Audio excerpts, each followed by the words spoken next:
Welcome, my dear friends. Today we are going to discuss about the previous paper, TEG set కి సంబంధించినటువంటి teaching and research అప్టిట్యూడ్కి సంబంధించిన questions యొక్క సరళిపై మనం విశ్లేషణ చేసుకుందాం. మై డియర్ ఫ్రెండ్స్, మనం రాబోయేటువంటి మనకు టీజీ సెట్కి సంబంధించి కానీ ఏపీ సెట్కి సంబంధించి కానీ పరీక్షలో మనం పేపర్ 1లో అత్యంత సులభంగా మనం అర్హత సాధించడం కోసం ఎక్కువ స్కోర్ సాధించడానికి ఈ మునుపటి పేపర్ల విశ్లేషణ ఎంతగానో తోడ్పడుతుందనే భావనతో చాలామంది అభ్యర్థుల యొక్క కోరిక మేరకు మనం గత సంవత్సరాల్లో జరిగినటువంటి ప్రశ్నపత్రాల విశ్లేషణ చేసుకుంటున్నాం.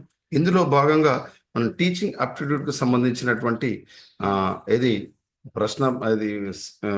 మొదటి పేపర్ను మనం విశ్లేషణ చేసుకుంటున్నాం. ఇందులో మనకు 50 ప్రశ్నలు ఉంటాయి. ఆన్లైన్ మోడ్లో పరీక్ష ఉంటుంది. మనకు తెలుసు ఒక్కొక్క క్వశ్చన్కి 2 మార్కులు ఉంటాయి. నో చాయిస్, ఏవి అన్నిటికీ అన్ని సమాధానాలు రాయాలి. నెగటివ్ మార్కింగ్ అంటూ ఏది లేదు. ఇది అభ్యర్థులకు తెలియాల్సినటువంటి అవసరం. సో ఫస్ట్ క్వశ్చన్ మనం చూసినప్పుడు టీచింగ్ అప్టిట్యూడ్కి సంబంధించి, when a normal student behaves in an erratic manner in the class you'd, అంటే ఒక సాధారణ విద్యార్థి తరగతి గదిలో అసాధారణ ప్రవర్తన కనబరిచినప్పుడు, జనరల్గా స్టూడెంట్ నార్మల్ స్టూడెంట్ కానీ ఇరేటివ్ మేనర్ చూపించాడు అంటే దాని అర్థం ఏంటంటే అసాధారణ ప్రవర్తన కనబరిస్తే అతన్ని ఏం చేస్తావు? కనబడ్డాడు కదా అని లేపి నిలబెడతామా, లేకపోతే ఆ తర్వాత విద్యార్థితోటి మాట్లాడతావా, లేకపోతే విద్యార్థి తరగతి గడి వెళ్ళమని ఇమీడియట్గా ask the student to leave the class అంటామా, ఇగ్నోర్ ద స్టూడెంట్ అంటే ఆ విద్యార్థిని పట్టించుకోమా అని 4 ఆప్షన్స్ ఇచ్చారు. మనం తక్షణం ఇమీడియట్గా నిలబడి ఏం సంగతి నిలబడి పెట్టినాం అనుకోండి, ఆ విద్యార్థి హర్ట్ అయ్యే ప్రమాదం ఉంటుంది. కాబట్టి అక్కడ ఆ క్షణంలో మనం అతన్ని ఏమనకుండా తర్వాత తరగతి గది అయిన తర్వాత విద్యార్థిని పర్సనల్గా మళ్ళీ మనం పిలుచుకొని అతనితో మనం మాట్లాడడం వల్ల ఏమవుతుందంటే ఆ విద్యార్థి మళ్ళీ నార్మల్ బిహేవియర్ ప్రదర్శించే అవకాశం ఉంటుంది. దానికి గల కారణం మనం తెలుసుకుంటాం. ఇక సెకండ్ క్వశ్చన్ మనం చూసుకున్నప్పుడు, a teacher's most important challenge is, అంటే ఉపాధ్యాయునికి ప్రధానమైనటువంటి సవాలు ఏంటి అని అడిగారు. కింద 4 ఆప్షన్స్ మనం చూసినప్పుడు, to make students to do their homework, విద్యార్థులు చేత ఇంటి పని చేయించడం కఠినమైన సవాలా, to make teaching learning process enjoyable, విద్యార్థుల్లో తరగతి గదిలో ఎమాంగ్ ది 4 వాల్స్, 4 గదుల మధ్యలో 4 గోడల మధ్యలో గదుల్లో తరగతి గదిలో విద్యార్థులకి ఆహ్లాదకరమైనటువంటి బోధనాభ్యసన ప్రక్రియను మనం చేయించడం అనేటువంటిది అతిపెద్ద సవాలు. మనకి ఇచ్చినటువంటి సమాధానం ఇది రైట్ ఆన్సర్. మరి మిగతా ఆప్షన్ చూడండి, తరగతి గదిని క్రమశిక్షణలో ఉంచడం, డిసిప్లిన్గా ఉంచడం, నేను చాలా స్ట్రిక్ట్గా ఉంటానని చెప్పడం, అది కాదు. To prepare the question paper, విద్యార్థులకు అనుగుణంగా నేను క్వశ్చన్ పేపర్ తయారు చేస్తే అది సవాలా? కాదు. ఎప్పుడు కూడా ప్రతినిత్యం అనునిత్యం రోజు మనం బోధించేటువంటి తరగతి గదిలో అనునిత్యం విద్యార్థులకు ఆహ్లాదకరమైనటువంటి టీచింగ్ లెర్నింగ్ ఎక్స్పీరియన్సెస్ అంటే బోధనాభ్యాసన అనుభవాలను కలిగించడం ఆహ్లాదకరమైన పద్ధతిలో టీచర్కు గొప్ప సవాలుగా మనం ఆప్షన్ పెడుతున్నాం. నెక్స్ట్ థర్డ్ క్వశ్చన్ చూడండి, a person can enjoy teaching as a profession when he, అంటే ఒక వ్యక్తి బోధన వృత్తిని ఆస్వాదించేది ఎప్పుడు అంటే ఎప్పుడు అతని వృత్తిని, ప్రొఫెషన్ అంటే వృత్తి, టీచింగ్ అనేటువంటిది మనకు జాబ్ కాదు, టీచింగ్ అనేటువంటిది మనకు కెరీర్ కాదు, టీచింగ్ అనేటువంటిది వొకేషన్ కాదు, టీచింగ్ అనేటువంటిది ఒక ప్రొఫెషన్ అంటే వృత్తి, గుర్తుపెట్టుకోండి.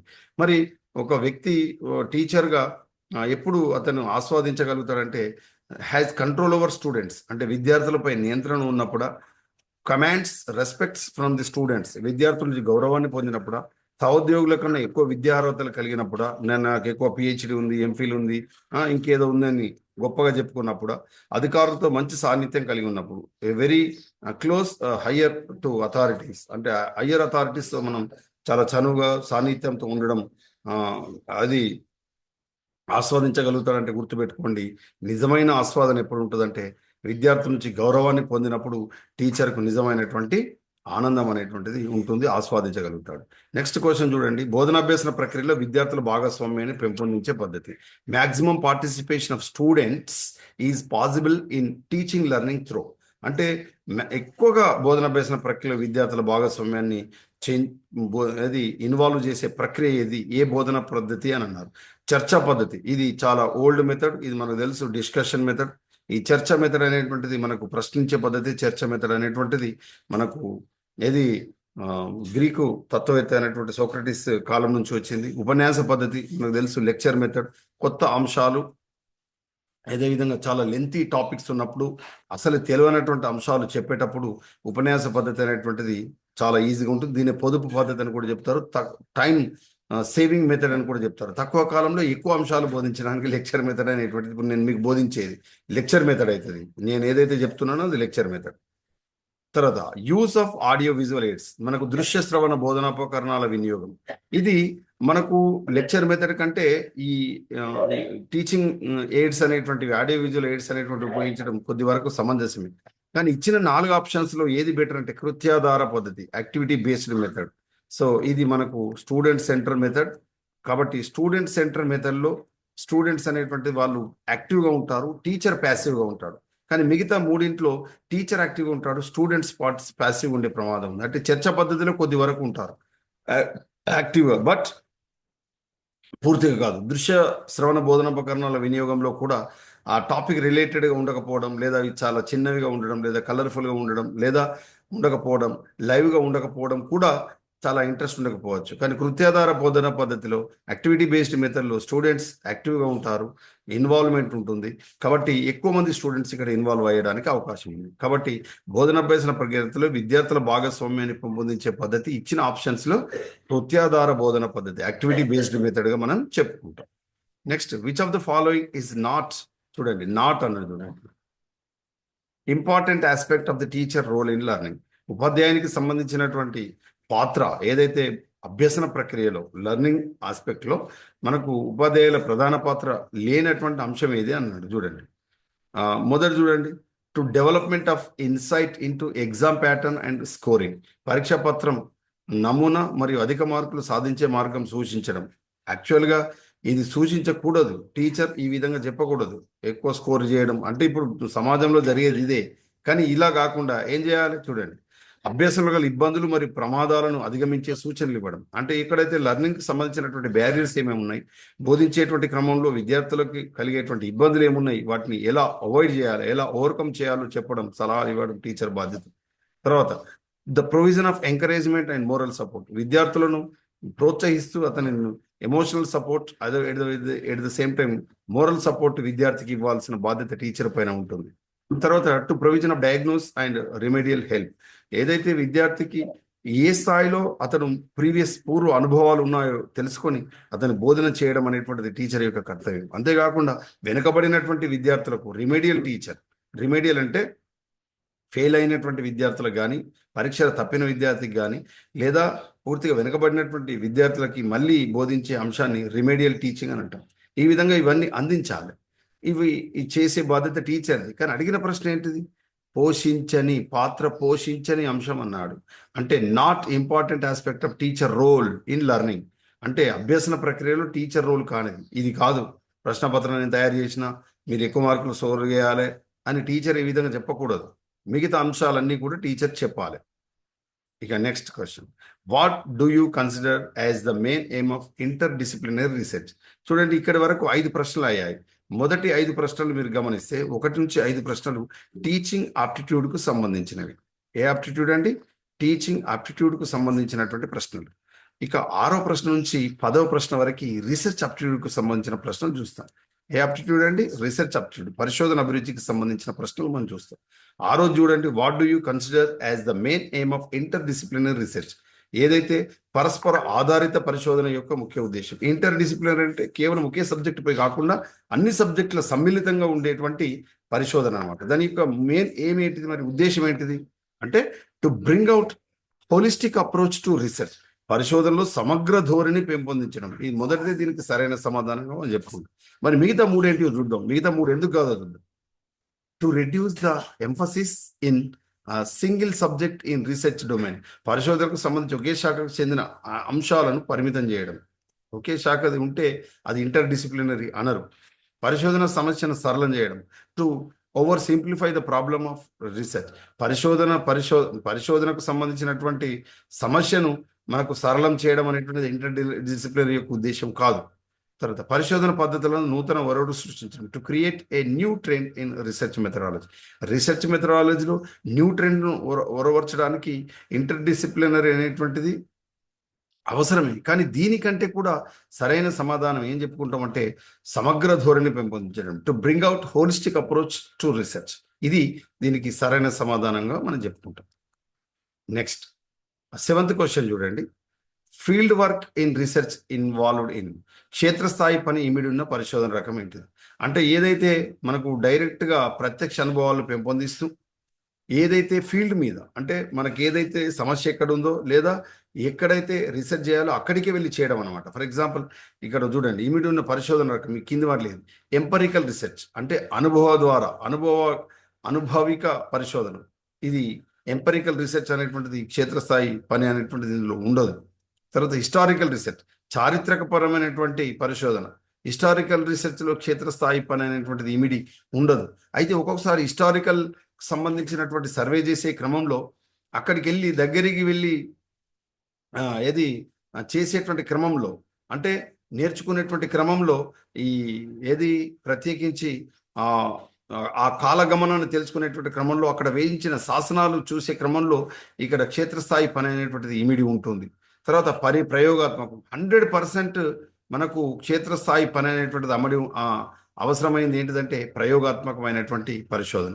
అంటే ప్రయోగాత్మక పరిశోధనలో ఫీల్డ్ స్టడీ అనేటువంటిది 100% ఉంటుంది. ఆ తర్వాత చారిత్రకం ఉంటుంది, ఆ తర్వాత ఎంపరికల్లో ఉంటుంది. కాబట్టి ఆన్సర్ మనకి ఇవ్వబడిన వాటిలో కేవలం ఒకటి అని కాకుండా పైవన్నీ కూడా మనకు క్షేత్రస్థాయి పని ఇమిడి ఉన్న పరిశోధన రకంగా చెప్పుకోవచ్చు. అయితే ఎంపరికల్లో తక్కువగా ఉంటుంది, చారిత్రకలో వాటితో పోలిస్తే ఎక్కువ ఉంటుంది, ఎక్స్పెరిమెంట్లో 100% ఉంటుంది. ఎందుకంటే ఫీల్డ్ లెవెల్లో ప్రతిదీ కూడా అనుభవపూర్వకంగా ప్రత్యక్షంగా చేస్తే తప్ప ఈ ప్రయోగం అనేటువంటి సక్సెస్ కాదు. కాబట్టి క్షేత్రస్థాయి పని ఇమిడి ఉన్న రకం ఇవన్నీ ఆన్సర్ సమాధానం. ఇందులో మళ్ళీ experimental first, historical second, empirical third అవుతుంది. తర్వాత నెక్స్ట్ క్వశ్చన్ చూడండి. ఇఫ్ ఏ రీసెర్చర్, ఎవరైతే పరిశోధకుడు ఉన్నాడో, కండక్ట్స్ ఏ రీసెర్చ్, పరిశోధన చేస్తున్నాడు, on finding out which administrative style, ఏ రకమైనటువంటి సంస్థాగతమైనటువంటి నిర్వహణ ఉందో, contributes more institutional effectiveness will be example. ఎక్కువ మొత్తంలో ఉపయోగకరమైనటువంటి అడ్మినిస్ట్రేటివ్ స్టైల్ ఈ కింది వాటిలో ఏది పరిశోధనకు సంబంధించి? బేసిక్ రీసెర్చ్ అంటే ప్రాథమిక పరిశోధన, యాక్షన్ రీసెర్చ్ అంటే చర్యాత్మక పరిశోధన, అప్లైడ్ రీసెర్చ్ అంటే అనువర్తిత పరిశోధన, నన్ ఆఫ్ ద ఎబోవ్. ఈ పైవాన్లో ఇది కాదు. చూడండి, ప్రాథమిక పరిశోధన అనేటువంటిది కొన్ని అంశాలకు మాత్రమే పరిమితమై ఉంటుంది. యాక్షన్ రీసెర్చ్ ఏంటిదంటే ఒక సమస్య వచ్చినప్పుడు లేదా ఏదేని ఒక సంఘటన జరిగినప్పుడు ఆ సంఘటన పైన ఇమీడియట్గా నివేదికను తయారు చేసే క్రమంలో చేసేటువంటి పరిశోధనను చర్యాత్మక పరిశోధన అంటారు. ఫర్ ఎగ్జాంపుల్ 10వ తరగతిలో ఈ 2025 సంవత్సరంలో ఎక్కువ మంది ఫెయిల్ అయ్యారు అని ఉన్నారు. ఇమీడియట్గా కలెక్టర్ గారు లేదా జిల్లా స్థాయిలో, రాష్ట్ర స్థాయిలో అయితే ఎడ్యుకేషన్ సెక్రటరీ గారు ప్రత్యేకించి ఒక కమిషన్ లేదా కమిటీ వేసి అసలు ఈ ఫెయిల్ కావడానికి ఇమీడియట్గా కారణాలు లేదా దానికి సంబంధించినటువంటి రిపోర్ట్ సబ్మిట్ చేయమంటారు. అలాంటి దాన్ని యాక్షన్ రీసెర్చ్ అంటారు. ఇమీడియట్గా అప్లైడ్ రీసెర్చ్, అనువర్తిత పరిశోధన. ఇది చాలా చాలా ఇంపార్టెంట్. ముందు మనము ఏదైతే బేసిక్ రీసెర్చ్లో ఉన్న అంశాలు కానీ యాక్షన్ రీసెర్చ్లో ఉన్నటువంటి అంశాలు కానీ వాటి ఆధారంగా మనం వాటిని అన్వయించి ఆ పరిస్థితులకు అన్వయించి లేదా ఆ పరిశోధనకు అన్వయించి ఎక్కువ మొత్తంలో ఫలితాలు రాబట్టడం, ఎక్కువ మొత్తంలో ఉత్పత్తి రాబట్టడం, ఎక్కువ మొత్తంలో లాభాలు రాబట్టడాన్ని లేదా సులభతరమైనటువంటి పని చేయించడాన్ని మనం ఏమంటామంటే అనువర్తిత పరిశోధన అంటారు. అంటే ఏదైతే ముందు పరిశోధనకు సంబంధించిన అంశాలు ఉన్నాయో వాటిని కొత్త ప్రదేశంలో మనం అన్వయింపజేయడం, వాటికి ఉపయోగించడం, దాని ద్వారా మనం లాభం పొందడం, దాని ద్వారా సులభంగా మనం ఆ పనిని పూర్తి చేసేటువంటి పరిశోధన అనువర్తిత పరిశోధన, అప్లైడ్ రీసెర్చ్ అంటారు. కాబట్టి ఈ పరిశోధనకు నిర్వహించేటువంటి ఎక్కువ మొత్తంలో ఉపయోగకరమైనటువంటి అడ్మినిస్ట్రేటివ్ స్టైల్కి సంబంధించి ఉపయోగకరమైన పరిశోధన అనువర్తిత పరిశోధనగా మనం చెప్పుకుంటాం. 9th క్వశ్చన్ చూడండి. Which of the following statement is not correct? సరికానిది అన్నాడు. సరికాని ప్రతిపాదన ఏదన్నాడు చూడండి. Objectives of research are stated normally in first chapter of the thesis. అసలు ఆబ్జెక్టివ్స్ అనేటువంటిది ఫస్ట్ చాప్టర్లో మనం ఉంచుతాము అనేటువంటిది మనకి ఇచ్చినటువంటిది. కానీ కరెక్ట్ కానిది అడిగాడు. ఆబ్జెక్టివ్స్ అనేటువంటిది ఫస్ట్ చాప్టర్లో ఉంటుంది. అంటే ఇంట్రొడక్షన్, ఫస్ట్ చాప్టర్ అనేటువంటిది ఇంట్రొడక్షన్, గుర్తుపెట్టుకోండి. థీసిస్కి సంబంధించి ఇంట్రొడక్షన్లో మనకి ఏముంటుందంటే ఇక్కడ అబ్స్ట్రాక్ట్ తర్వాత అబ్జెక్టివ్స్ ఉంటాయి, లక్ష్యాలు. ఏదైతే పరిశోధన చేస్తున్నామో ఆ పరిశోధనకు సంబంధించినటువంటి ఆ థీసిస్లో కానీ లేదా ఆ పరిశోధనకు సంబంధించినటువంటి ఆ ఏది రిపోర్టుకు సంబంధించి అబ్జెక్టివ్స్ అనేటువంటివి మనం పేర్కొంటాం. తర్వాత పరిశోధకులు విశ్లేషణ సామర్థ్యాన్ని కలిగి ఉంటాడు. ఖచ్చితంగా research must be possess analytical ability, data analysis అనేటువంటి చేస్తాం. తర్వాత variability is the source of problem, చరశీల స్వభావం పరిశోధన సమస్యలకు ఆధారం. ఎప్పుడైనా సరే రీసెర్చ్ అనేటువంటిది స్టాటిక్ కాదు, డైనమిక్. అది ఎప్పుడు కూడా మారుతూ ఉంటుంది. ఒక పరిశోధన అదే శాశ్వతం కాదు, అది మారుతుంది. దానిపైన మళ్ళీ కొత్త పరిశోధన చేయాల్సి ఉంటుంది. తర్వాత researcher must prove the stated hypothesis, ఒక పరిశోధనలో పేర్కొన్న ప్రకల్పనను నిరూపించాలి. ఇది ఫస్ట్ చాప్టర్లో ఉండదు, మనకు లేనిది అన్నాడు. ఫస్ట్ చాప్టర్లో సంబంధించి కరెక్ట్ కానిది అన్నాడు, అంటే ఈ స్టేట్మెంట్కి సంబంధించి. అంటే మొదటి చాప్టర్లు ఉంటాయి, తర్వాత పరిశోధకుడు అనాలిటికల్ ఎబిలిటీ కలిగి ఉండాలి. ఎస్ ఉంటేనే మరి డాటా అనాలిసిస్ చేస్తాం థీసిస్లో. తర్వాత variability is the source of problem, ఏదైతే ప్రాబ్లంకు సంబంధించినటువంటి మూలం ఏంటిదంటే చరశీల స్వభావం, వేరియబిలిటీ. అంటే ఇందులో మనకు డిపెండెంట్ వేరియబుల్స్ ఉంటాయి, ఇండిపెండెంట్ వేరియబుల్స్ ఉంటాయి, కంట్రోల్ వేరియబుల్స్ ఉంటాయి. అవి ఏవి అని రీసెర్చర్ గుర్తించాల్సి ఉంటుంది. దాని ఆధారంగానే మనకు పరిశోధన అనేటువంటిది జరుగుతుంది. ఇక ఒక పరిశోధనలో పేర్కొన్న ప్రకల్పన నిరూపించవచ్చు, నిరూపించకపోవచ్చు. కాబట్టి నిరూపించాలి అనేటువంటిది మనకు సరైన సమాధానం కాదు. అంటే మీన్స్ సరైన ఇచ్చిన వాటికి నాట్ కరెక్ట్ అన్నాడు, కాబట్టి ఇది ఆన్సర్గా మనం పెట్టాలి. ఇంకా 10th క్వశ్చన్, ఇది last question in research aptitude, పరిశోధన అభిరుచికి సంబంధించిన చివరి ప్రశ్న. ఏ నల్ హైపోథీసిస్ స్టేటెడ్ దట్, శూన్య ప్రకల్పన ప్రతిపాదన ఇలా ఉంటుంది. నల్ హైపోథీసిస్ ఏ విధంగా ఉంటుంది, శూన్య ప్రతిపాదన ఎలా ఉంటుందంటే ప్రకల్పన ఏదైతే నల్ హైపోథీసిస్, మొదటి ఆప్షన్ మనం కరెక్ట్ ఆన్సర్గా గుర్తు పెడుతున్నాం చూడండి. There is no significant difference between the variables, ఏదైతే డిపెండెంట్ వేరియబుల్ ఇండిపెండెంట్ వేరియబుల్ ఉందో వాటి మధ్యలో ఏదైతే గుర్తించదగినటువంటి సంబంధం లేదు. There is no significance difference between variables, అంటే ఎలాంటి భేదం లేనటువంటి లేదా గుర్తించబడినటువంటి సంబంధం లేనటువంటి అంశమే ఇక్కడ శూన్య ప్రకల్పనగా మనం చెప్పుకుంటాం హైపోథీసిస్ సంబంధించి. ఇక 11th క్వశ్చన్ నుంచి మనకు 15th క్వశ్చన్ వరకు కాంప్రహెన్షన్ అంటే పారాగ్రాఫ్ ఇచ్చి 11th to 15 పారాగ్రాఫ్ 1 నుంచి 5 వరకు టీచింగ్ ఆప్టిట్యూడ్, 6 నుంచి 10 వరకు రీసెర్చ్ ఆప్టిట్యూడ్, 11 నుంచి 15 వరకు కాంప్రహెన్షన్. అంటే ఒక పారాగ్రాఫ్ ఇచ్చి దాని నుంచి 5 ప్రశ్నలు ఇచ్చి దీని ఆధారంగా అండర్స్టాండింగ్ చేసి మనకు ఆన్సర్ చేయాల్సి ఉంటుంది. ఇందులో ఐఐటి జేఈ గురించి, మా పెద్దబ్బాయి ఇప్పుడు జేఈ రాస్తున్నాడు, మెయిన్స్ అండ్ అడ్వాన్స్. ఈ జేఈ గురించి ఇక్కడ క్వశ్చన్స్ అడగడం జరిగింది. వీటికి సంబంధించి మనకు 5 ప్రశ్నలు ఇస్తాడు, 5 ప్రశ్నలకు జవాబులు రాయమంటాడు. చూడండి, what is wrong with IIT now, ఐఐటిలో జరిగే తప్పిదాలు ఏమిటి అన్నాడు. సో ఆన్సర్ చూడండి, సీట్ల కేటాయింపులో అవకతవకలు అనేటువంటిది కొద్ది వరకు ఇక్కడ తప్పిదం అనమాట. ఓకేనా, ఈ తప్పిదం జరగడానికి అవకాశం ఉంది. అంటే ఇచ్చిన పారాగ్రాఫ్ ప్రకారం, బయట సమాజంలో కాదు, పారాగ్రాఫ్లు ఇచ్చిన దాని ప్రకారం. తర్వాత next, why did the high court dismiss SLP, అంటే స్పెషల్ లీవ్ పిటిషన్ అంటారు. ఎస్ఎల్పిని పూర్తి పేరు ఏంటిది, special leave petition. High court SLP ఎందుకు రద్దు చేసింది అన్నాడు. ఇచ్చిన దాని ప్రకారం అక్కడ ప్లెయింటిఫ్ ఆ ప్రాంతానికి చెందినవాడు కాదు, the plaintiff does not belongs to the area. అక్కడ ఆ పారాగ్రాఫ్లో ఈ ప్లెయింటిఫ్ ఆ ప్రాంతానికి కన్సర్న్ రీజన్కి చెందినవాడు కాదు, ఆ ఏరియాకు చెందినవాడు కాదు అని చెప్పాడు. 13th చూడండి, జేఈ యొక్క లోపాలు కానివి ఏవి అన్నాడు. అంటే ఈ కింది వాటిలో ఏవి లోపాలు కానివి అన్నాడు. చూడండి, ట్యాంపరింగ్ ఆఫ్ ఓఆర్ఎస్ లీజర్లీ, ఓఆర్ఎస్ని నెమ్మదిగా ఛేదించడం, selecting IIT administrator wards in some IITs, IIT నిర్వాహకులు వాళ్ళ వార్డర్లను ఎంచుకోవడం. ఇవి మనకు లోపాలు కావు, మిగతా అన్ని కూడా లోపాలుగా మనం చెప్పుకుంటాం ఇచ్చిన పారాగ్రాఫ్ ప్రకారం. తర్వాత what is the plan of the SLP యొక్క ప్రణాళిక ఏంటిదంటే ఒక సాధారణ ప్రవేశ పరీక్ష నిర్వహించడం కోసం, టు కండక్ట్ కామన్ ఎంట్రన్స్ కోసం వాళ్ళు ఎస్ఎల్పిని వేయడం జరిగింది. ఇక 15th చూడండి, పరీక్ష వ్యవస్థ ఎలా మెరుగుపడుతుంది, how can the examination system be improved అని అన్నాడు. దీనికి answer by implementing the reforms, ఎగ్జామ్స్కు సంబంధించిన రీఫార్మ్స్ను చేయడం ద్వారా, సంస్కరణలు అమలు చేయడం ద్వారా మనకు పరీక్షలను మనం ఇంకా మెరుగుపరచవచ్చు. పరీక్షల వ్యవస్థ, ఎగ్జామినేషన్ సిస్టమ్ను మనం ఇంప్రూవ్ చేయడానికి అవకాశం ఉంటుంది. ఇది కాంప్రహెన్షన్. ఇక 12 నుంచి అంటే మీన్స్ 11 నుంచి మనకు 15 వరకు మనం రీసెర్చ్, మన కాంప్రహెన్షన్ అని మనం చెప్పుకున్నాం. అదేవిధంగా 16 నుంచి 20 వరకు కమ్యూనికేషన్ మనం చెప్పుకోవాలి. కమ్యూనికేషన్ అంటే 1 నుంచి 5 టీచింగ్ ఆప్టిట్యూడ్, 6 నుంచి 10 రీసెర్చ్ ఆప్టిట్యూడ్, 11 నుంచి 15 కాంప్రిహెన్షన్, 16 నుంచి 20 ప్రశ్నల వరకు కమ్యూనికేషన్. చూడండి, ఒక వరుస క్రమంలో మన క్వశ్చన్స్ రావడం జరిగింది. సో కమ్యూనికేషన్ ఈ కింది వారిలో ఏది డైడాక్ కమ్యూనికేషన్ అని పిలుస్తారు? అంటే డైడాక్ అంటే ఇద్దరు వ్యక్తుల మధ్యలో ఉండేటువంటి కమ్యూనికేషన్. అంటే ఇంట్రాపర్సనల్ కమ్యూనికేషన్. ఇంట్రాపర్సనల్ కమ్యూనికేషన్ను బహుళ వ్యక్తులు అనకూడదు. ఇంట్రాపర్సనల్ కమ్యూనికేషన్ అంటే అర్థం ఏంటిదంటే ఒకే వ్యక్తిలో జరిగేది ఇంట్రాపర్సనల్. ఇంటర్పర్సనల్ కమ్యూనికేషన్ అంటే ఇద్దరు వ్యక్తుల మధ్యలో జరిగేటువంటి కమ్యూనికేషన్. కాబట్టి ఇద్దరు వ్యక్తుల మధ్యలో జరిగే కమ్యూనికేషన్ డయాడక్ అంటారు. ఒకవేళ మరి సామూహిక కమ్యూనికేషన్, గ్రూప్ కమ్యూనికేషన్ అన్నప్పుడు, అదేవిధంగా మాస్ కమ్యూనికేషన్, సార్వజనీన కమ్యూనికేషన్ అన్నప్పుడు ఇది మనకు ఏమవుతుందంటే డయాడాక్ ఉండదు. ఇది ఏది పాలీ లేదా మల్టీ అని మనం పిలవడం అనేటువంటి జరుగుతుంది. డై అంటే 2. కాబట్టి ఇద్దరు వ్యక్తుల మధ్యలో జరిగేటువంటిది కమ్యూనికేషన్ మనం డయాడాక్ కమ్యూనికేషన్ అంటారు. ఇది ఇంటర్ పర్సనల్ కమ్యూనికేషన్. తర్వాత 17th క్వశ్చన్ చూడండి. Some of the following lines are not related to oral communication. ఈ కింది వాటిలో మౌఖిక ప్రసారంతో సంబంధం కలిగి లేవు అని అన్నాడు.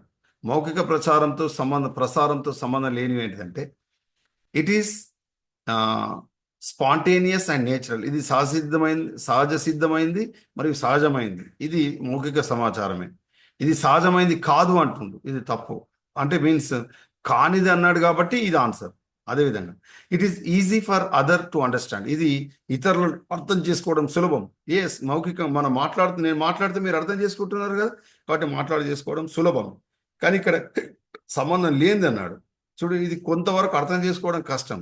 అసలు మాట్లాడడం అనేటువంటిది కష్టం అనడానికి అవకాశమే లేదు. కానీ ఇక్కడ సంబంధం కలిగి లేవన్నాడు కాబట్టి ఈ రెండింటిని మనం ఆన్సర్ పెడతాం. ఇక చూడండి, ఇది వ్యక్త మరియు వినేవారి మధ్యలో మంచి సంబంధాన్ని సృష్టి చేస్తుంది. మౌఖిక సమాచారం అంటే వక్త ఎవరైతే మాట్లాడుతున్నాడో స్పీకర్, అదే వినేవారు అంటే లిజనర్ ఏం చేస్తారు? వీటి మధ్యలో రిలేషన్ పెంపొందిస్తుంది, అంటే సంబంధాన్ని వృద్ధి చేస్తుంది.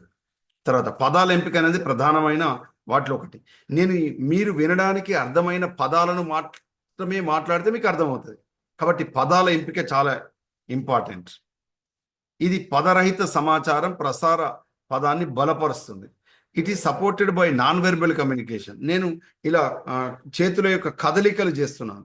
ఇలా చేతులు కదిలించేటువంటి క్రమంలో నా బాడీ లాంగ్వేజ్ కూడా మీకు అర్థం చేస్తుంది. అంటే ఈ బాడీ లాంగ్వేజ్ మిమ్మల్ని నేర్చుకునే విధంగా చేస్తుంది. కాబట్టి పదరహిత సమాచార ప్రసార విధానాన్ని బలపరుస్తుంది.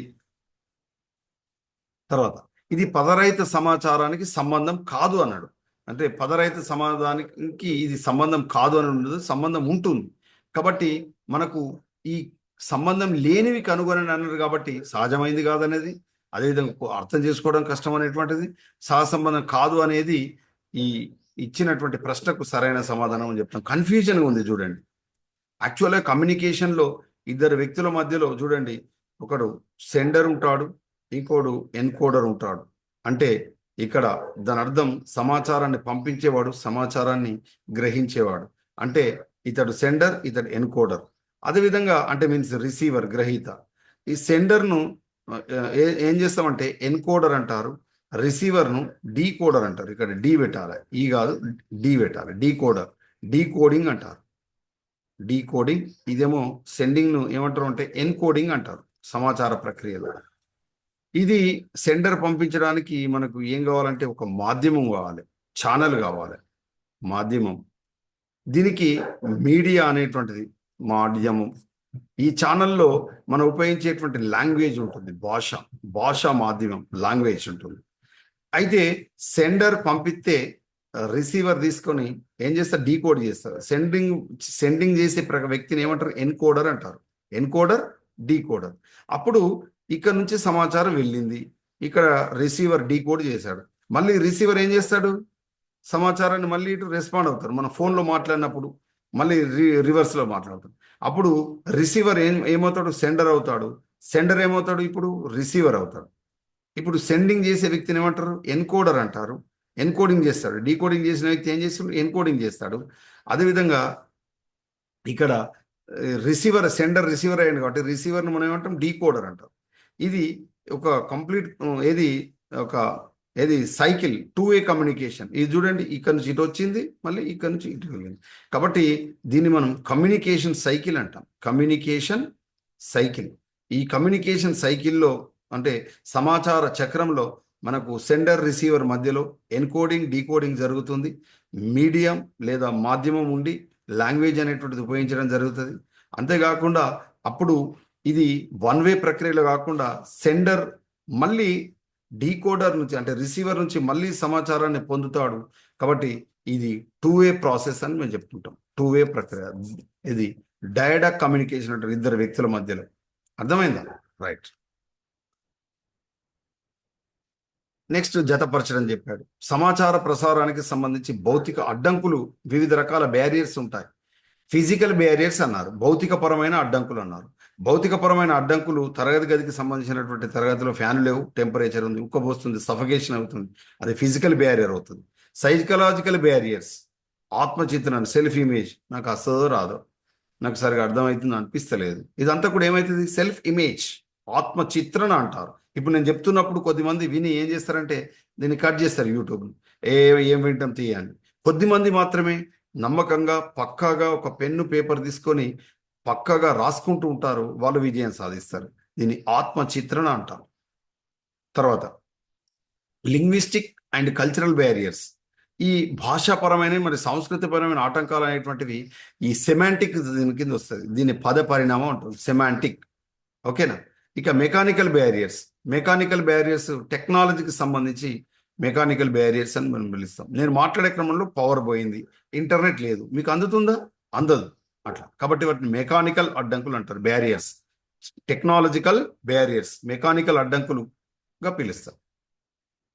ఇక నెక్స్ట్ కమ్యూనికేషన్లో communication includes individual reflection and contemplation. సంభాషణలో వ్యక్తిగత ప్రతిఫలనం మరియు మననం ఉన్నాయి. ఎలాంటిది? ఇంట్రానా, మాసా, ఓరలా అంటే మౌఖికన. కమ్యూనికేషన్ లో ఏముంటుంది?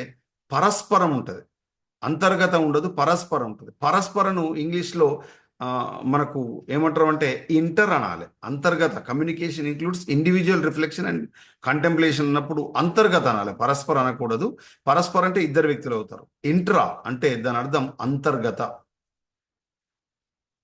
వ్యక్తిగత ప్రతిఫలనం అన్నాడు, వ్యక్తిగతం అన్నాడు కాబట్టి ఆన్సర్ ఏం పెట్టాలి మనం? ఖచ్చితంగా ఇంట్రా అనాలి. ఇంటర్ కాదు, ఇంట్రా అంటే అంతర్గత. So A option is the right answer. ఇక్కడ మనం చూసినప్పుడు ఇంగ్లీష్లో ఇచ్చిన దానికి ప్రయారిటీ ఉంటుంది, ఈ విషయాన్ని అభ్యర్థులు గమనించాలి. ఇంట్రా అంటే అంతర్గత, పరస్పరం అంటే ఇంటర్. కాబట్టి మీరు తెలుగులో చూసి ఆన్సర్ పెడితే తప్పు పోయినట్టే. ఇక్కడ అడిగింది ఏంటిది? వ్యక్తిగత ప్రతిఫలనం మరియు మననం ఆధారపడి ఉన్నాయి. అంటే ఇండివిజువల్ రిఫ్లెక్షన్, మనలో మనకు. నేను చెప్పిన తర్వాత నాకు నేను ఏం చేసుకుంటాను? ఒకసారి మననం చేసుకుంటాను. అంతేకాకుండా ఇండివిజువల్ రిఫ్లెక్షన్, ఈరోజు నేను చెప్పినటువంటి అంశాలు కూలంకషంగా చెప్పానా, పర్ఫెక్ట్గా చెప్పానని నాకు నేనుగా చేసుకుంటున్నాను. కాబట్టి ఇంట్రా పర్సనల్ అవుతుంది అది, అంటే అంతర్గత, నాకు నేను. పరస్పరం అంటే అర్థం ఏంటిది? మీలో ఒకరితో నేను ఏం చేయాలి? ఫోన్లోనో లేకపోతే డైరెక్ట్గానో మాట్లాడితే అది పరస్పర అవుతుంది, ఇంటర్ పర్సనల్ అవుతుంది. కాబట్టి కమ్యూనికేషన్ ఇంక్లూడ్స్, క్వశ్చన్ అడిగింది ఏంటిది? Includes individual reflection and contemplation, అంటే మననము ప్రతిఫలనం రెండు అంటున్నాడు, వ్యక్తిగత ప్రతిఫలనం. కాబట్టి ఇంటర్ కాదు, ఇంటర్ అంటే ఇద్దరు వ్యక్తుల మధ్య. ఇంటర్ అన్నప్పుడు ఇద్దరు వ్యక్తుల మధ్య అవుతుంది. ఇండివిజువల్ అన్నప్పుడు ఇంట్రా, అంతర్గత అన్నారు. ఇది ఇంటర్ కాబట్టి పరస్పర. తెలుగులో ఇచ్చిన వాటికి ప్రయారిటీ ఉండదు, ఇంగ్లీష్లో గుర్తుపెట్టుకోండి. తర్వాత నెక్స్ట్ 28th క్వశ్చన్. ఇది కమ్యూనికేషన్లో చివరి ప్రశ్న. మంచి గురు యొక్క అతి ముఖ్యమైన లక్షణం ఏంటిది? What is the most important quality of a good teacher? అంటే ఒక మంచి టీచర్కి సంబంధించిన లక్షణం. ఇక్కడ లిఖిత సమాచారానికి సంబంధించిన నైపుణ్యం మాత్రమే ఉండడం, అంటే బోర్డు పైన బాగా రాయగల సామర్థ్యం ఉందనుకో, అతను మంచి టీచర్ అవుతాడా? కమాండ్ ఆఫ్ ది సబ్జెక్ట్స్, అంటే విషయం పట్ల, సబ్జెక్టు పైన పట్టు కలిగి ఉండడం. తర్వాత డిస్టెన్స్ ఫ్రమ్ ద స్టూడెంట్స్, విద్యార్థులకు దూరంగా ఉండడం. కంపాషన్ ఫర్ స్టూడెంట్స్, శిష్య వాత్సల్యం కలిగి ఉండడం. కేవలం స్టూడెంట్స్ పైన కంపాషన్ ఉంటే కాదు, ప్రొఫెషన్ మీద కంపాషన్ ఉండాలి. కాబట్టి ఆన్సర్ ఏంటిదంటే కమాండ్ ఆఫ్ ది సబ్జెక్ట్. ఇచ్చిన వాటిలో అయితే ఇది కొద్ది వరకు దగ్గరగా ఉంది, కానీ కంపాషన్ ఫర్ స్టూడెంట్స్ ఉండదు, compassion on the compassion profession, వృత్తి పట్ల ఉండాలి. కాబట్టి సబ్జెక్ట్ పైన పట్టు కలిగి ఉండడం ఇక్కడ మంచి గురువుకు సంబంధించిన లక్షణంగా మనం పేర్కొంటాం. ఇక 21 నుంచి 26 వరకు ఇది మ్యాథమెటికల్ రీజనింగ్. 21 నుంచి 26 వరకు, 1 నుంచి 5 వరకు టీచింగ్ ఆప్టిట్యూడ్, 6 నుంచి 10 వరకు రీసెర్చ్ ఆప్టిట్యూడ్, 11 నుంచి 15 కాంప్రహెన్షన్, 16 నుంచి 20 వరకు కమ్యూనికేషన్, మరి 21 నుంచి 26 మ్యాథమెటికల్ ఆప్టిట్యూడ్ లేదా రీజనింగ్, అంటే గణిత శాస్త్రం పరమైనటువంటి ఆప్టిట్యూడ్ మరియు రీజనింగ్. ఇది పొడవు అదేవిధంగా దూరానికి సంబంధించిన ప్రశ్న. 22nd క్వశ్చన్కు సంబంధించి వడ్డీకి సంబంధించిన ప్రశ్న. చూడండి, కాలము, దూరము, శాతాలు, వడ్డీ, అదేవిధంగా పర్సంటేజెస్, దాంతోపాటుగా మనకు ఈ రేట్ ఆఫ్ ఇంట్రెస్ట్కి సంబంధించిన ప్రశ్నలు, అంతేకాకుండా ఏది లాభ నష్టాలకు సంబంధించినటువంటి ప్రాఫిట్ అండ్ లాస్కి సంబంధించిన ప్రశ్నలు, దాంతోపాటుగా ఒక వ్యక్తి ఇన్ని రోజులు చేస్తే మరొక వ్యక్తి ఇన్ని రోజుల్లో చేస్తే ఎన్ని రోజుల్లో చేయగలరు అనేటువంటి ప్రశ్న. ఇక ఇందులో మనం చూసినట్లయితే లోపించిన సంఖ్య అంటే ఏదైతే మిస్సింగ్ నంబర్ అడిగాడు, ఇందులో 4, 12, 84, 3612 తర్వాత నంబర్ 65268884 అనేటువంటిది సరైన సమాధానం. 26 క్వశ్చన్ నుంచి మనం తీసుకున్నప్పుడు 26 నుంచి 30 వరకు లాజికల్ రీజనింగ్ అంటే తార్కిక వివేచనం మరియు అభిరుచికి సంబంధించి. 1 నుంచి 5 టీచింగ్ అప్టిట్యూడ్, 6 నుంచి 10 రీసెర్చ్ అప్టిట్యూడ్, 11 నుంచి 15 కాంప్రహెన్షన్, 16 నుంచి 20 కమ్యూనికేషన్, 21 నుంచి 25 మ్యాథమెటికల్ అప్టిట్యూడ్ అండ్ రీజనింగ్, 26 నుంచి 30 లాజికల్ రీజనింగ్. ఇది అభ్యర్థులు గమనించాలి. సో ఇక్కడ ఎస్ఏబి, ఆర్బిబి, క్యూసిడి, పిడిడి, ఎన్ఎఫ్ఎఫ్ మధ్యలో ఏ పదాల సమూహం ఉంటుంది? అక్షరాల సమూహం అంటే ఓఎఫ్ఎఫ్ అనేటువంటిది సరైన సమాధానం. ఓఎఫ్ఎఫ్, ఎస్ఏబి, ఆర్బిబి, క్యూసిడి, పిడిడి తర్వాత ఏం రావాలి? ఓఎఫ్ఎఫ్. ఓఈఎఫ్, ఓఎఫ్ఎఫ్ కాదు, ఓఈఎఫ్ రావాలి. నెక్స్ట్ ఎన్ఎఫ్ఎఫ్ వస్తుంది. నెక్స్ట్ దీని తర్వాత లాజికల్ రీజనింగ్ లో చూడండి, సిజిజేఎన్ను ఏసీడిఎఫ్తో సంబంధం కలిగి ఉంటే డిఐఎన్క్యూ దేంతో సంబంధం కలిగి ఉంటుంది? ఇక్కడ చూడండి, సిజిజేఎన్ దేంతో? ఏసిడిఎఫ్తో ఉంది. మరి డిఐఎన్క్యూ దేంతో ఉండాలి? చూడండి, బిఈహెచ్ఐ. వీటి మధ్యలో ప్లస్ ఆర్ మైనస్ సబ్స్ట్రాక్షన్ కానీ అడిషన్ కానీ చేస్తే మనకు ఆన్సర్ అనేటువంటిది వస్తుంది. చూడండి, ఇక్కడ సిఏ మధ్యలో ఏముంది? Plus or minus. ఇక్కడ మైనస్ ఉంది చూడండి, మైనస్. ఇక్కడ డికి బికి మధ్యలో సి, ఇక్కడ -1 అంటే -1 అనేటువంటిది ఇక్కడ ఉంది. అంటే మొదటి దానికి -1, రెండో దానికి చూడండి ఇక్కడ -2 ఉన్నది. తర్వాత ఇక్కడ -3 ఆ 4 ఇట్లా ఈ విధంగా మీరు చేసినట్లయితే ఆన్సర్ అనేటువంటిది వస్తుంది. నెక్స్ట్ ఇక్కడ ఈ కోడ్ లాంగ్వేజ్ ఇచ్చారు చూడండి. స్పియర్ను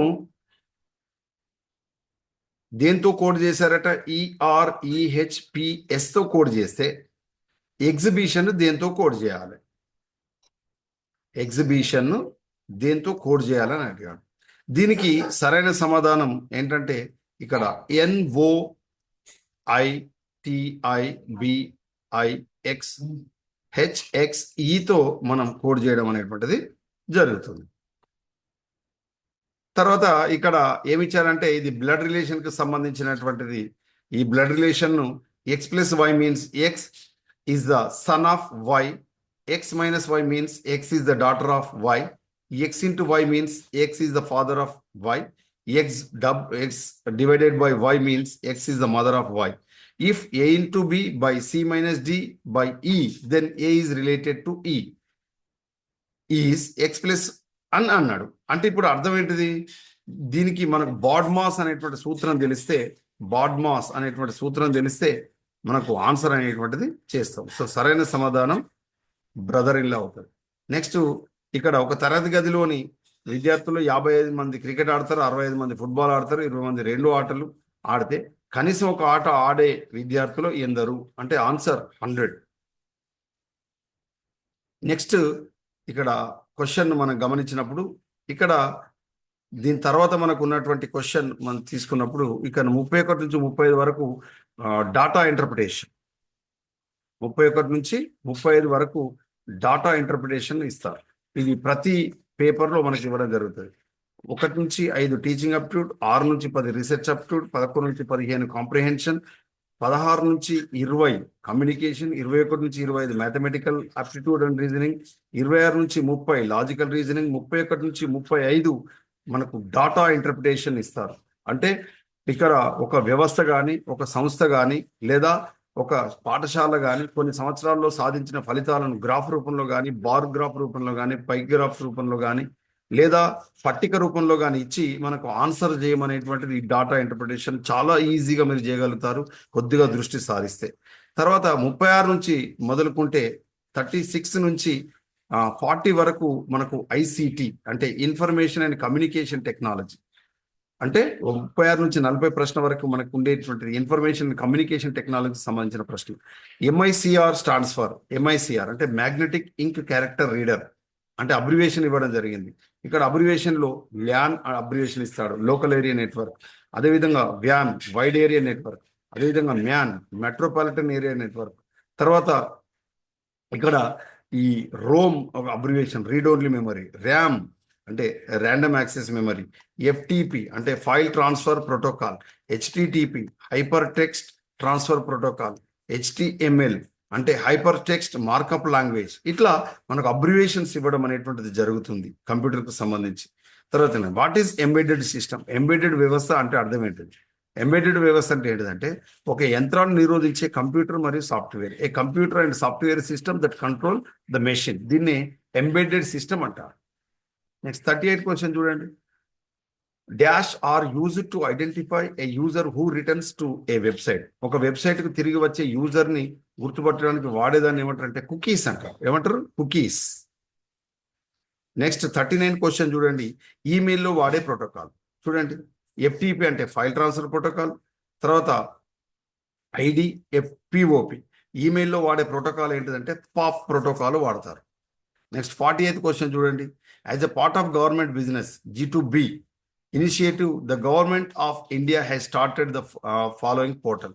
ప్రభుత్వ వాణిజ్యం నుంచి G2Bలో భాగంగా ప్రభుత్వం ప్రారంభించిన పోర్టల్ ఏంటిదంటే జమ్. ఇక 41 నుంచి మీరు గమనించినప్పుడు 41 నుంచి 46 వరకు ఎన్విరాన్మెంట్కు సంబంధించినటువంటి ప్రశ్నలు అడుగుతారు. ఎన్విరాన్మెంట్ 41 నుంచి 46 వరకు ఎన్విరాన్మెంట్కు సంబంధించినటువంటి ప్రశ్నలు అడుగుతారు. పర్యావరణానికి సంబంధించిన డెవలప్మెంట్కి సంబంధించి. చిప్కో మూమెంట్ మనకు తెలుసు. సుందరలాల్ బహుగుణ చిప్కో అంటే మనకు హగ్ చేసుకోవడం, చెట్లను కౌగిలించుకోవడం. ఇది మనకు సుందరలాల్ బహుగుణ మనకు తెహ్రీ గేరేవాల్ ప్రాంతం ఉత్తరప్రదేశ్లో, ఇప్పుడు ఉత్తరాఖండ్లో ఉంది, అక్కడ ప్రారంభించడం జరిగింది. తర్వాత వాతావరణంలో అధికంగా సల్ఫర్ డైఆక్సైడ్ విడుదల చేసేది ఏంటి? The high amount of sulphur dioxide emitted in the atmosphere. ముఖ్యంగా ఇవి ఏ విడుదల చేస్తాయంటే ఇచ్చిన వాటిలో థర్మల్ విద్యుత్ కేంద్రాలను గుర్తుపెట్టుకోవాలి. వీటితో పాటు ఎక్కువగా ఏం విడుదల చేస్తాయంటే ఆయిల్ రిఫైనరీ ఇండస్ట్రీస్ అనేటువంటిది, అంటే నూనె శుద్ధి కర్మాగారాలు వాతావరణంలోకి సల్ఫర్ డైఆక్సైడ్ విడుదల చేస్తాయి. Thermal and oil refinery industries. 43 question చూడండి. అందం కోసము లేక వన్య జీవుల మృగత్వాన్ని నీడనివ్వడానికి కాక ప్రజల ఉపాధిని నీడనివ్వడానికి అడవులను కాపాడి తీరాలి అని చెప్పింది ఎవరు? అంటే ఇక్కడ మనకు ఈ నిర్వచనం అడిగాడు. ఇక్కడ ఈ థియోడర్ రూజ్వెల్ట్ ఫించోడ్ అనేటువంటి వాళ్ళు ఏం చేశారంటే ఈ నిర్వచనం ఇవ్వడం జరిగింది. తర్వాత 44 క్వశ్చన్ చూడండి. అభివృద్ధి చెందుతున్న దేశాలు ఉద్గారాల తగ్గింపుకు తమ సొంత ప్రణాళిక ఏర్పాటుకు ఈ సమావేశంలో నిర్ణయించారు. Developing nations were committed to drawing up their own plans for the emission reduction for the first time. అంటే దీన్ని COP20 అని అంటాం. ఇది లిమా అనేటువంటి పట్టణంలో క్లైమేట్ కాన్ఫరెన్స్ జరిగింది, COP20 అని. ప్రతి సంవత్సరం కాన్ఫరెన్స్ ఆఫ్ పార్టీస్ అనే పేరుతో, కాప్ అంటే అర్థమేంటిది? కాన్ఫరెన్స్ ఆఫ్ పార్టీస్ అనే పేరుతో పర్యావరణంపై జరుగుతున్న మార్పులపై ప్రతి సంవత్సరం సదస్సు నిర్వహిస్తారు. Next 45 the 2018 meeting of the G7 countries plus place in La Malaby, Quebec అనే పట్టణంలో కెనడా దేశంలో and Donald Trump administrative officials even declined to use the phrase climate change. ఈ క్లైమేట్ చేంజ్ అనేటువంటి పదాన్ని తీసేసి ఇన్స్టెడ్ ఆఫ్ టాక్ అబౌట్ దీనిపైన ఏం ఉపయోగించాడు, క్లైమేట్ చేంజ్ అనే పదంలో ఏ పదాన్ని ఉపయోగించాడు? డొనాల్డ్ ట్రంప్ అనేటువంటి మనకు అమెరికా దేశ అధ్యక్షుడు పర్యావరణ మార్పు అనే పదానికి బదులుగా దేన్ని వాడాలంటే ఎన్విరాన్మెంటల్ రిజైలెన్స్ అనే పదాన్ని వాడాలని గుర్తుపెట్టాడు. Very very important. క్లైమేట్ చేంజ్కి బదులు ఏం వాడాలి? ఎన్విరాన్మెంటల్ రిజైలెన్స్, పర్యావరణ రిజైలెన్స్ అనేటువంటి. ఇక 46 నుంచి మొదలుకొని 50 క్వశ్చన్ వరకు, చివరి ప్రశ్న వరకు హయ్యర్ ఎడ్యుకేషన్కి సంబంధించినటువంటి ప్రశ్నలు అడుగుతారు. ఏ ఎడ్యుకేషన్ అండి? హయ్యర్ ఎడ్యుకేషన్కి సంబంధించినటువంటి ప్రశ్నలు అడుగుతారు.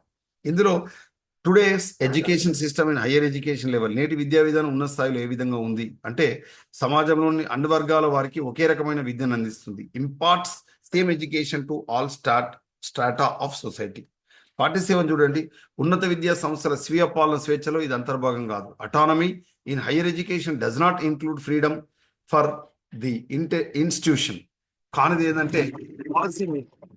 ఈ పాలసీ మేకింగ్ అనేటువంటిది మనకు ఇంక్లూడింగ్ కాదు అని గుర్తుపెట్టుకోవాలి. ఓకేనా? పాలసీ మేకింగ్ అనేటువంటిది ఈ స్వీయ పాలన అంతర్భాగం కాదు. 48 చూడండి, ఉన్నత విద్య అభ్యసించే విద్యార్థులకు పర్యావరణ విద్య ప్రాముఖ్యం ఎందుకనగా environmental education is important for the students of higher education because పర్యావరణ పరిరక్షణకు బాధ్యత వహించడం, to make them responsible for taking care of environment, పర్యావరణం పట్ల బాధ్యత వహించడానికి తోడ్పడుతుంది. ఇక న్యాక్ అబ్రివేషన్ అడిగాడు. న్యాక్ అనేటువంటిది యూజీసీ కింద పనిచేస్తుంది. ఐసిఎస్ఎస్ఆర్ అంటే international council of social sciences research, CSR అంటే council of scientific and industrial research, AICTE all India council of technical education, UGC university grants commission. NAAC అనేటువంటిది యూజీసీ కింద పనిచేస్తుంది. మరి న్యాక్ అంటే అర్థం ఏంటిది? National accreditation and assessment council. ఇక last question, పురాతన కాలంలోని గురుకులాలు ఆధునిక ఆశ్రమ పాఠశాలలో కింద పేర్కొన్న ఒకటి తప్ప మిగతా సదుపాయాలు, మిగతా ఒకటి తప్ప అన్నారు. అకామిడేషన్, గురుకులాలు అకామిడేషన్ ఇచ్చాయి, విషయ పరిజ్ఞానాన్ని ఇచ్చాయి, నాలెడ్జ్ వృత్తి నైపుణ్యాలు వొకేషనల్ స్కిల్స్ ఇచ్చాయి, యూనివర్సల్ యాక్సెస్. ఈ యూనివర్సల్ యాక్సెస్ తప్ప మిగతా 3 అన్నీ కూడా గురుకులాలు పురాతన కాలంలో ఏన్షియంట్ ఎడ్యుకేషన్లో నలంద, తక్షశిల, వల్లభి, నాడియా వంటి విక్రమశిల వంటి విశ్వవిద్యాలయాలలో ఈ అకామిడేషన్, నాలెడ్జ్ అండ్ వొకేషనల్ స్కిల్స్ను అందజేయడం అనేటువంటిది జరిగింది. Okay my dear friends, I will stop here. Remaining మనం తర్వాత తరగతిలో మనం నేర్చుకుందాం. I will stop here my dear friends. Okay, I wish you all success.